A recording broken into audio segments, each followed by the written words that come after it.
Ya vamos a definir qué cosa es microbiología.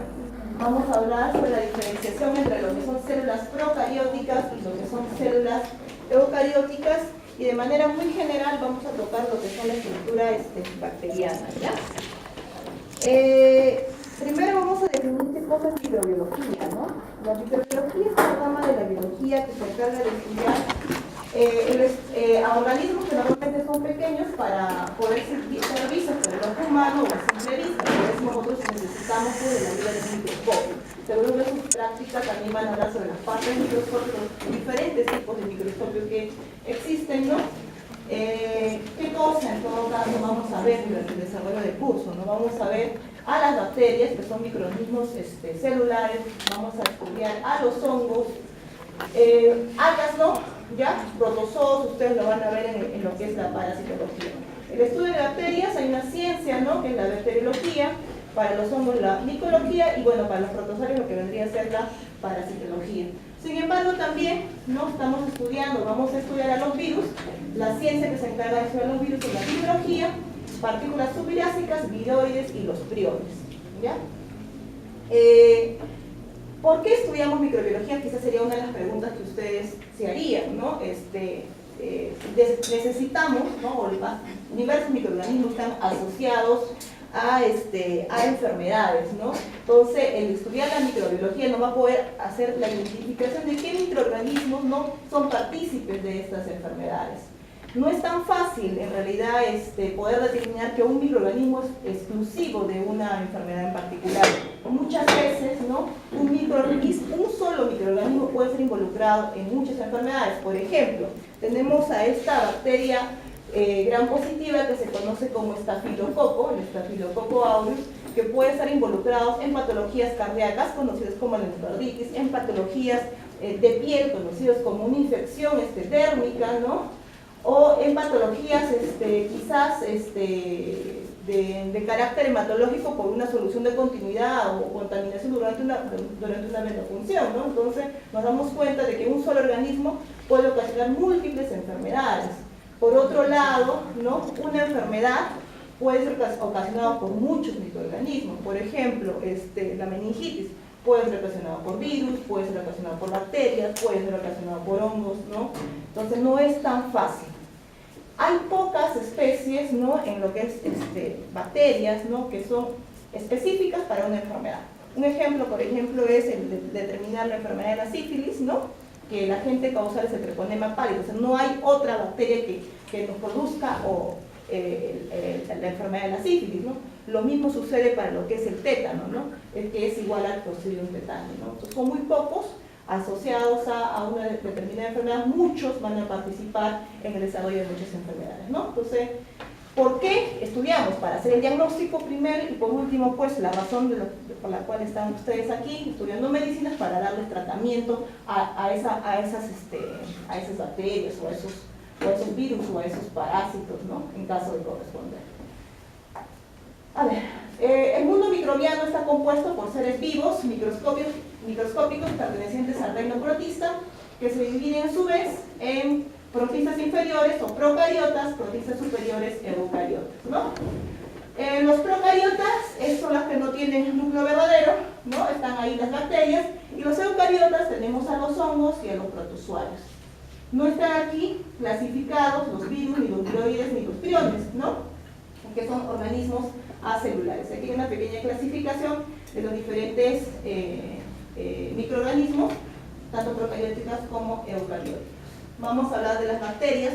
Las bacterias son organismos unicelulares, procarióticos, sin membrana nuclear, sin mitocondria, sin aparato de Golgi, sin retículo endoplasmático. Por ende, sobreentendemos que los eucarióticos sí lo tienen, ¿no? Tienen la característica, ¿no? De tener la reproducción asexual, ¿no? Generalmente se dividen, ¿no? Hacen por división, ¿no? Son células en realidad haploides, ¿ya? Cuando desarrollamos la parte genética de las bacterias, vamos a ver esas características, ¿no? Que se están mencionando. Consta de pared celular que permite clasificarlos inicialmente en gram positivos y gram negativos.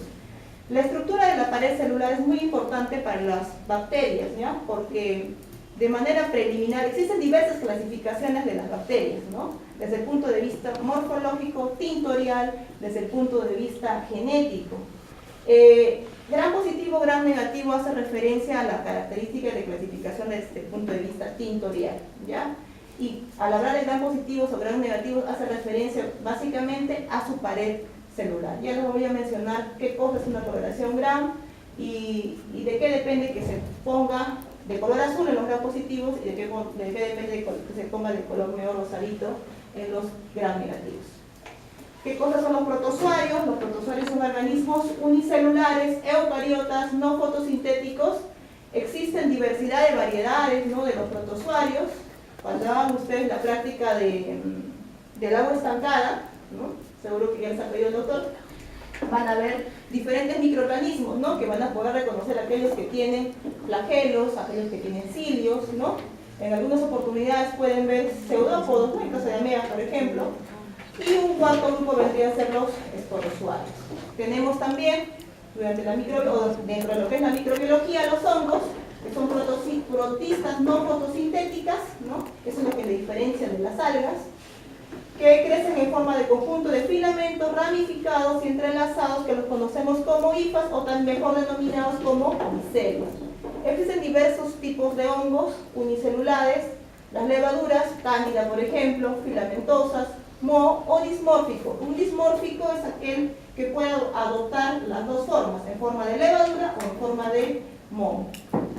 Los virus son partículas de menor tamaño, que oscilan entre los 18 nanómetros y los 600 nanómetros, pueden constar solo bien de ADN o solo de ARN, pero nunca de las dos. Los virus tienen una característica muy importante, que es la presencia de cápside, ¿no? La cápside es una envoltura que le va a permitir al virus no tener esa, o lo protege, ¿no? Protege bien a su ARN o a su ADN de cualquier situación externa, ¿no?, que podría dañarla, ¿no? Aparte de protección, le permite fijarse fácilmente a través de su cápside a nivel intracelular y le permite pues la penetración. Una vez que ya está fijado, ¿no?, ingresa, ¿no?, comienza su replicación. Para que un virus, ¿no?, pueda replicarse, tiene necesariamente que ingresar a una célula, ¿no? Son necesariamente intracelulares. Si están fuera de una célula no tienen ninguna actividad, ¿no? Los virus que infectan a otros virus se los conocen como virófagos. ¿Qué cosas son los priones? Los priones son proteínas, pero que tienen la característica, ¿no?, de ser infecciosas. La forma celular de la proteína priónica generalmente es codificada, pero por el DNA del hospedador, ¿no? ¿Por qué es importante estudiar a los priones? También hay enfermedades, ¿no? Si bien es cierto, no están pues en nuestro país, ¿no?, pero sí se conoce. Por ejemplo, la enfermedad de Creutzfeldt-Jakob, ¿no?, el insomnio familiar también letal es una de ellas, ¿no? Bueno, aquí vemos una tabla diferencial entre lo que son virus, viroides y lo que son priones, ¿no?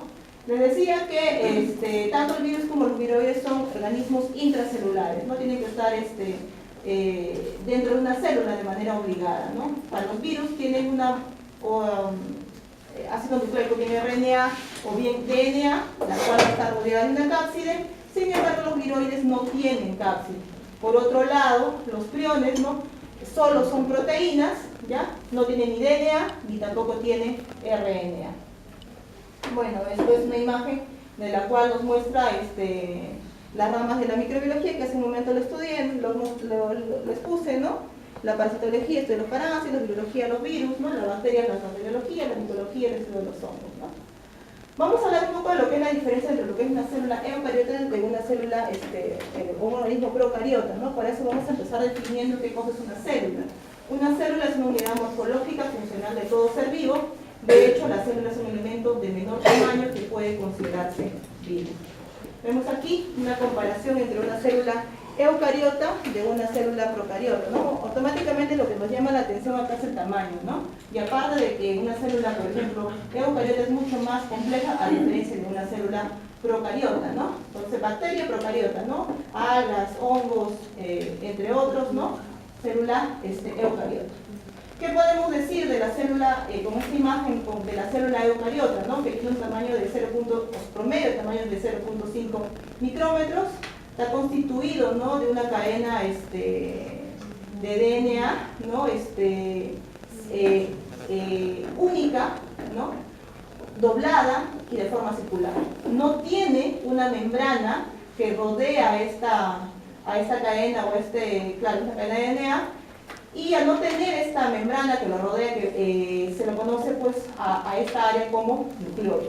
¿Qué otra estructura tiene la célula procariota? Tiene un citoplasma, ¿ya? Tiene en su interior de citoplasmas ribosomas, ¿no?, otros componentes que permiten o ayudan a lo que es el metabolismo, ¿no?, de la bacteria. Tienen una pared celular, ¿no?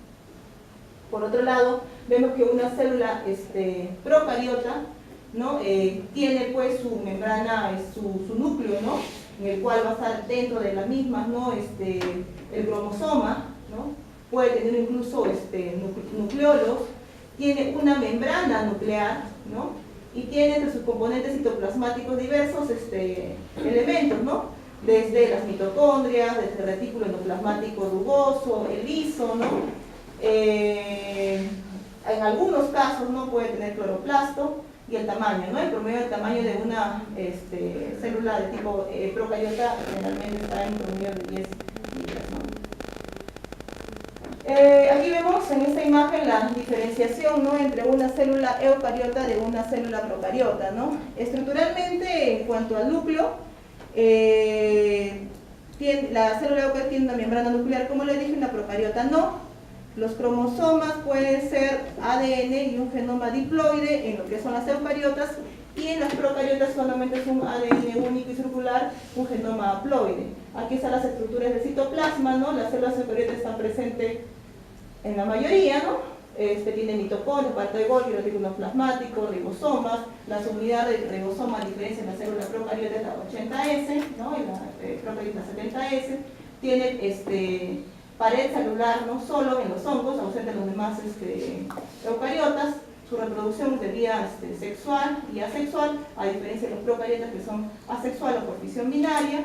Su movimiento puede ser por flagelos complejos, si es que existen, en caso de los procariotas, flagelos simples, si es que existen, ¿no? Y la respiración en las células eucariotas por vía mitocondrial, a diferencia de los procariotas, lo hacen, ¿no?, su respiración, incluso la generación de energía, a través de lo que es la membrana citoplasmática. A ver, vamos a mostrarle aquí, explicarle un poquito más de la estructura de una célula eucariota, ¿ya? Vemos en esta imagen, ¿no?, que está constituido por la estructura, ¿no?, nucleica, ¿no?, en la parte interna.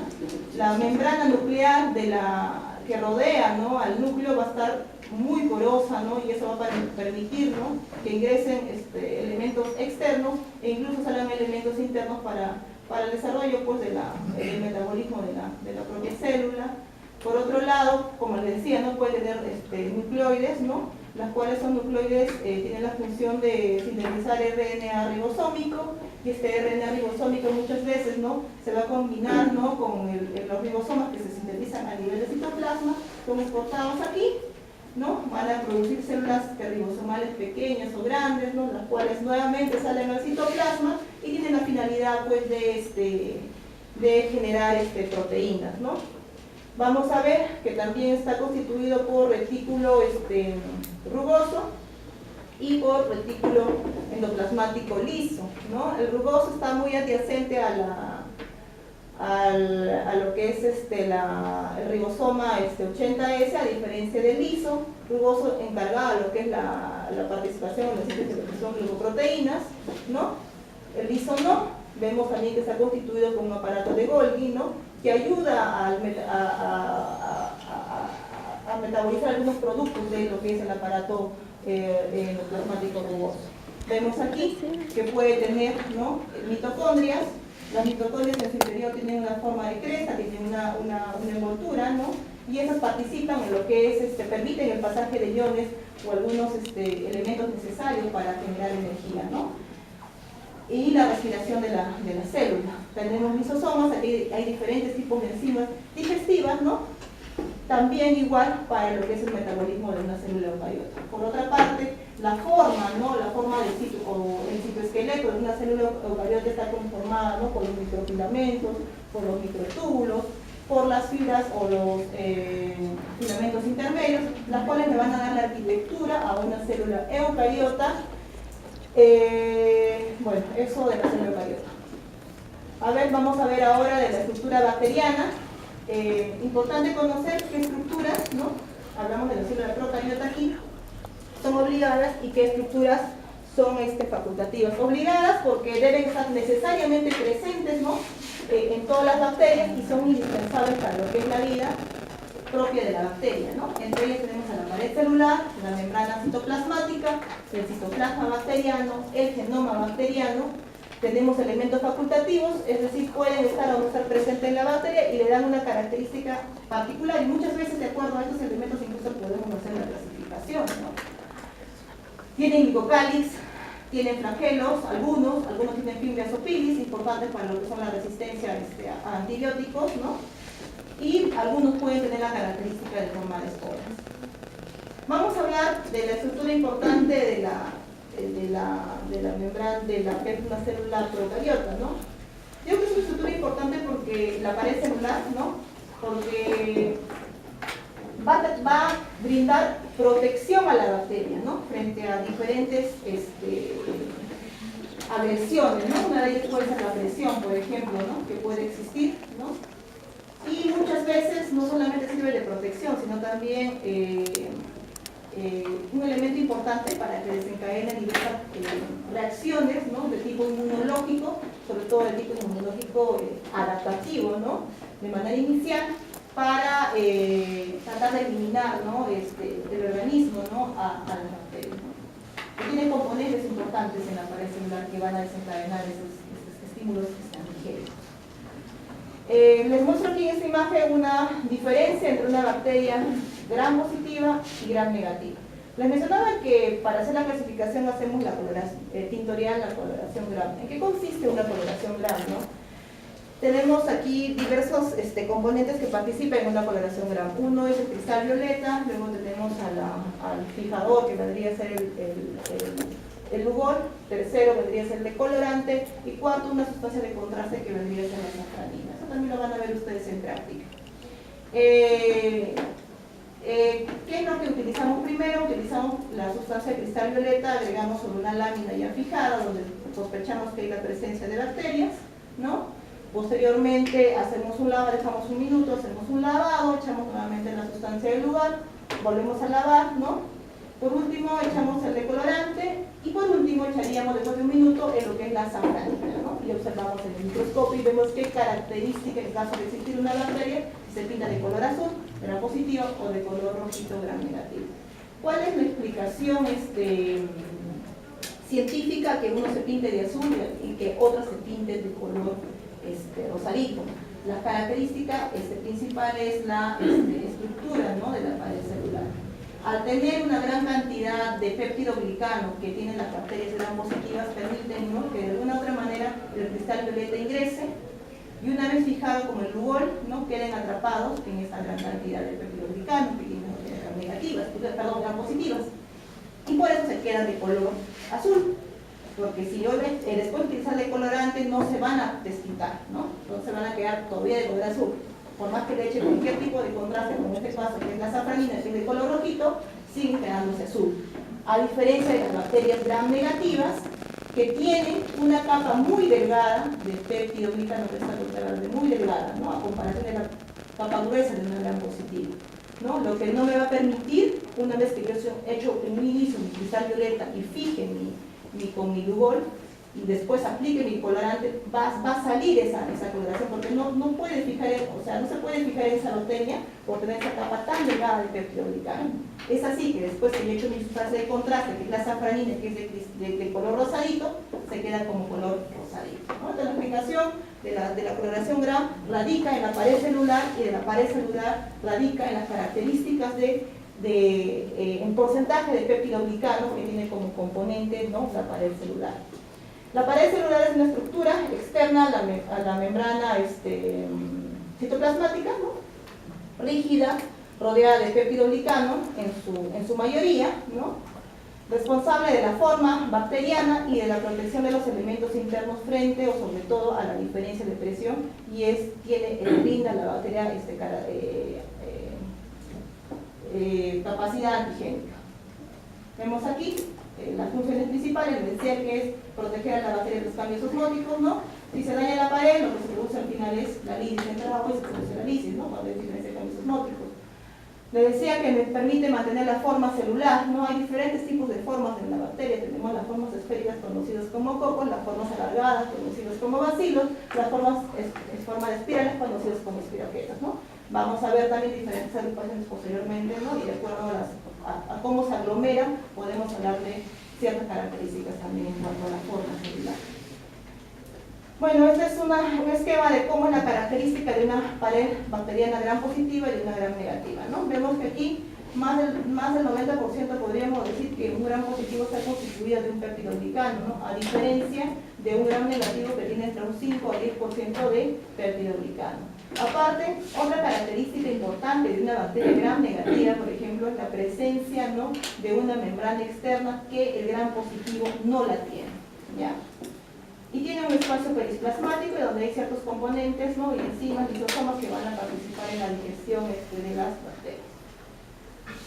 Ya, aquí vemos la estructura de una bacteria gram positiva. Les decía que tiene una capa de peptidoglicano, ¿no?, grande, ¿no? En medio de ellas va a haber diferentes componentes como son los ácidos lipoproteicos, las cuales se van a anclar de alguna u otra manera en la parte más interna de la pared celular, que vendría a ser la membrana citoplasmática, ¿ya? Y estos ácidos lipoproteicos son los responsables de desencadenar respuestas inmunes, ¿no? Estimulan a las interleuquinas, al factor de necrosis tumoral, seguro que de inmunología, ¿no? Y van a desencadenar pues, los fenómenos inflamatorios, ¿no?, que pueden presentarse. Por otro lado, también tienen ácidos teitoicos, ¿no? Estos ácidos teitoicos son responsables, o qué característica le da a la bacteria gram positiva: virulencia. ¿Qué más de las gram positivas? Bueno, vemos aquí la bacteria gram negativa, es que tiene una estructura un poco más compleja, a diferencia de una bacteria gram positiva. Tiene dos partes: la parte de la pared celular, una membrana externa, o dos capas, mejor dicho, una membrana externa y una capa dada por el peptidoglicano. Entre la parte externa de la membrana citoplasmática, ¿no?, y la parte interna de la membrana externa se encuentra el espacio denominado espacio periplasmático, ¿ya? En este espacio vamos a encontrar diversas enzimas, como les decía, ¿no? Tipo hyaluronidasas, beta-lactamasas, ¿no? Las enzimas van a depender de qué tipo de bacteria gram negativa sean, ¿no? Y estas enzimas le confieren alguna característica especial, ¿no?, a una bacteria gram negativa. Por otro lado, como les mencionaba hace un momento, tenemos una membrana externa, ¿no?, que está fuera, ¿no?, del espacio periplasmático. Esta membrana externa, ¿no?, está constituida por una capa, ¿no?, por la parte interna por la parte externa de lipoligosacáridos y por la parte interna de fosfolípidos, ¿no?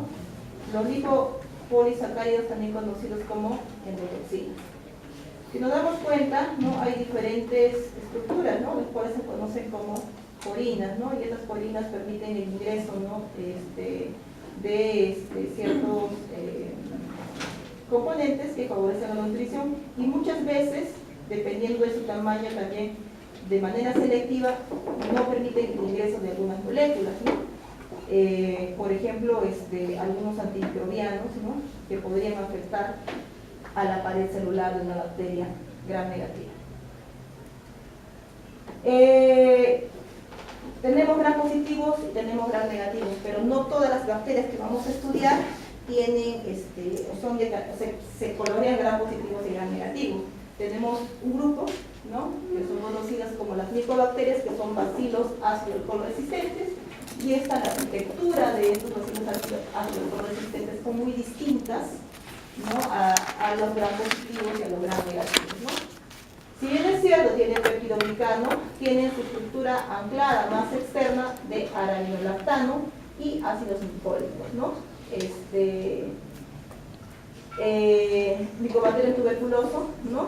Y todas las especies de los Mycobacterium están pues involucradas en esta característica de la pared celular micobacteriana.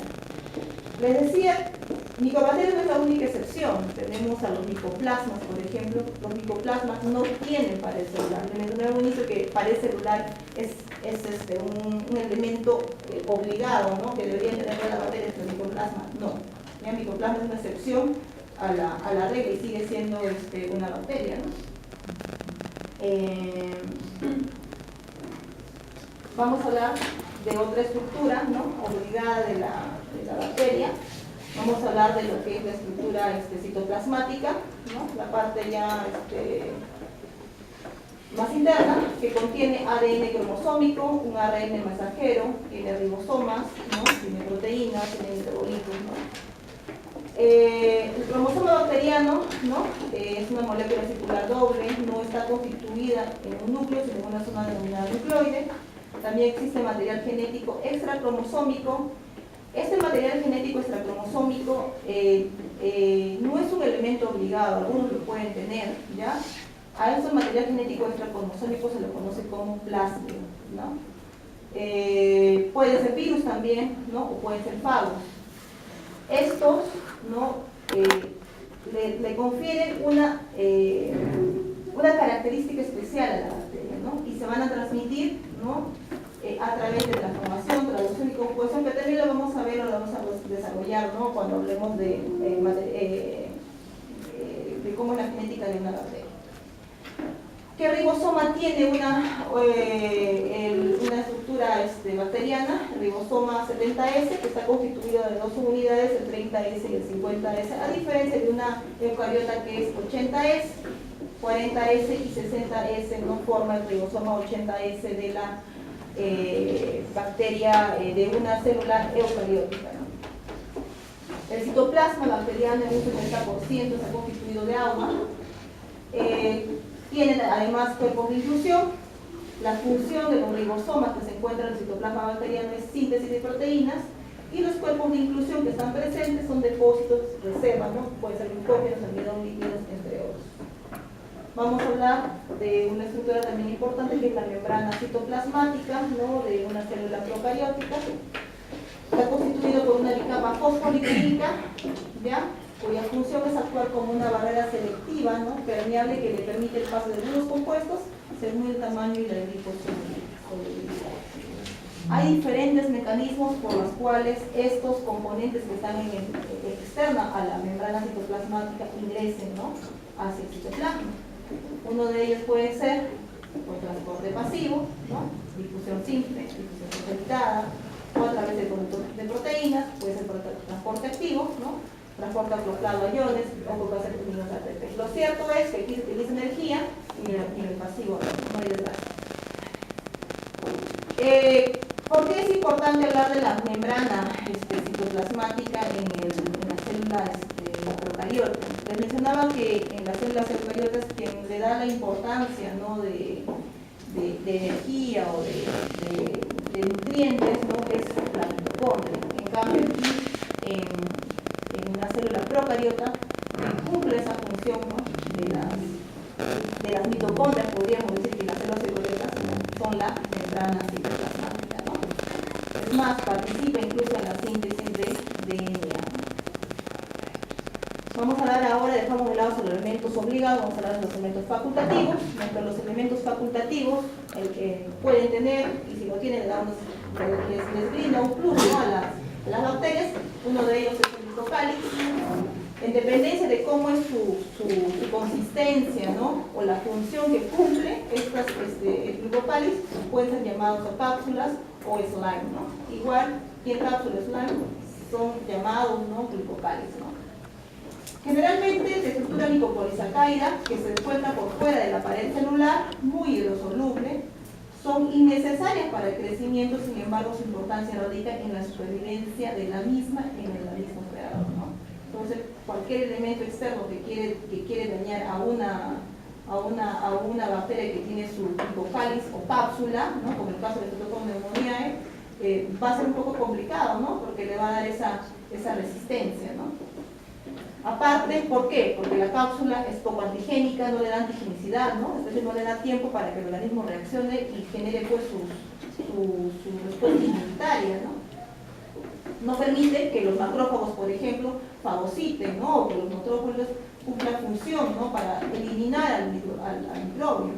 Por otro lado, la cápsula también puede actuar como barrera entre moléculas hidrófogas, constituye un factor de virulencia u adhesión, ¿no? El slime, ¿no? Capa mucosa, un ejemplo es el Streptococcus mutas, que es responsable muchas veces de la caries dental, ¿no? Un slime tiene la forma más laxa y aparte su estructura del slime es irregular a diferencia de una cápsula. Bueno, aquí vemos cómo se ven, ¿no? De manera microscópica las cápsulas, ¿no? Del Streptococcus pneumoniae, de un neumococo también. Otro elemento facultativo, ¿no? Que puede tener la bacteria son los flagelos, ¿no? Los flagelos son apéndices filiformes de mayor longitud que la bacteria que permiten su locomoción, se presentan en número y disposición variable y están formados por fibrillas proteicas compuestos de una proteína llamada flagelina, ¿ya?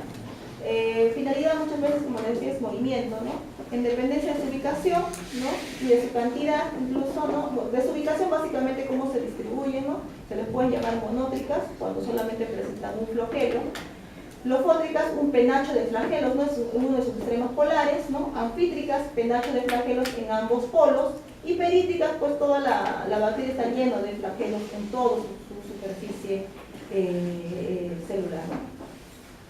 Tenemos otro elemento facultativo, que es la Fimbria opili. Esta Fimbria opili no le da movimiento, lo que le da básicamente es, le permite adherirse bien a sustratos o adherirse a otro fragmento de DNA, ¿no? Para transmitir o intercambiar algún componente genético, ¿no? A través de o durante la conjugación. Vemos aquí que hay diferentes tipos de Fimbrias opili. Fimbrias comunes, que se relacionan con la adherencia a otras bacterias o empleados, y las filis sexuales, que facilitan la unión entre las bacterias previo intercambio de material genético, ¿no?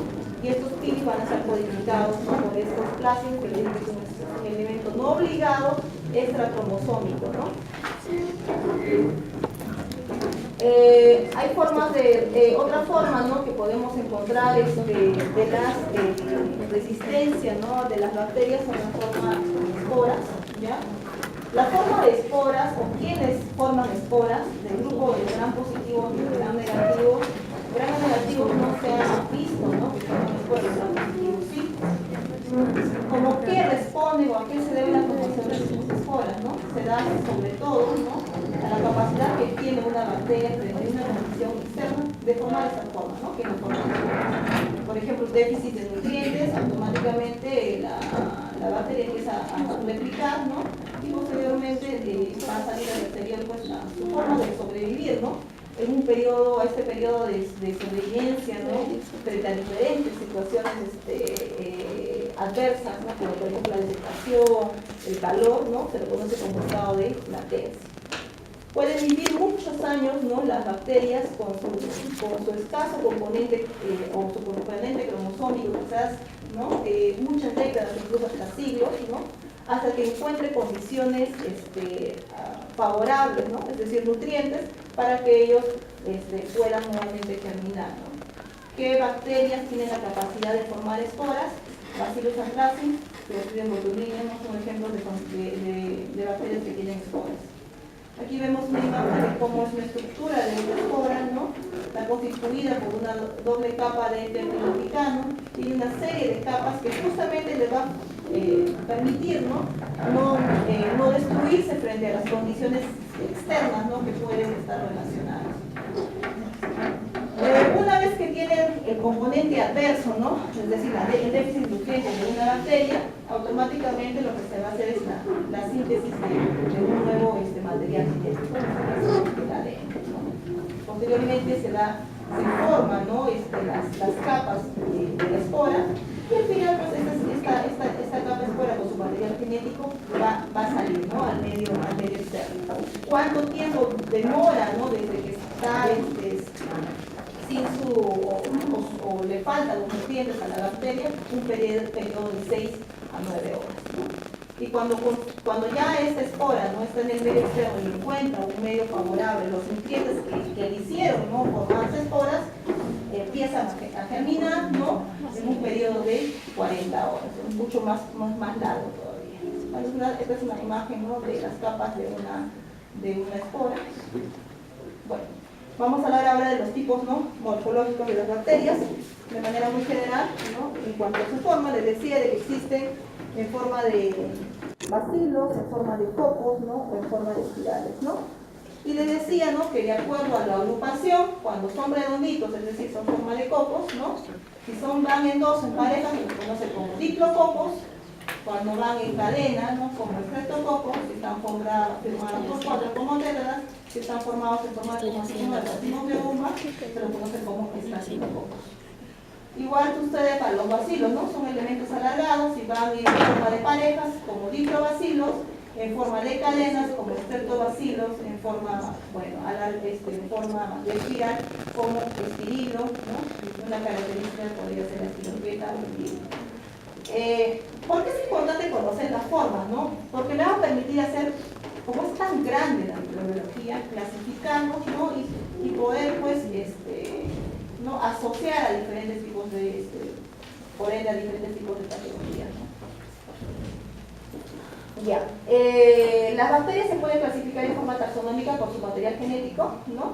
Es muy certero y preciso. Hay una clasificación que es la clasificación de Murray, se basa en el crecimiento de oxígeno.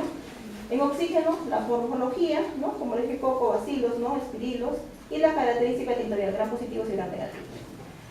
Crecimiento de oxígeno, es decir, necesitan pues, el oxígeno para realizar su metabolismo, aerobio, anaerobio. ¿no? Aerobio con oxígeno, anaerobio sin la necesidad de la presencia de oxígeno. Hay anaerobios facultativos, ¿no? que pueden en ciertas circunstancias crecer con oxígeno o en ciertas circunstancias crecer sin la presencia de oxígeno. ¿no? Bueno, es lo anteriormente mencionado, ¿no? las formas de los diferentes tipos de bacterias. ¿no? Y aquí vemos una clasificación, ¿no? Esto de manera introductoria, porque todo esto vamos a desarrollar en el curso. ¿no? Gram positivos, estafilococos, neumococo, gram negativos, meningococo, gonococo, todos estos son anaerobios. ¿no? Gram positivos, bacilo de difteria, bacilo de anthrax, ¿no?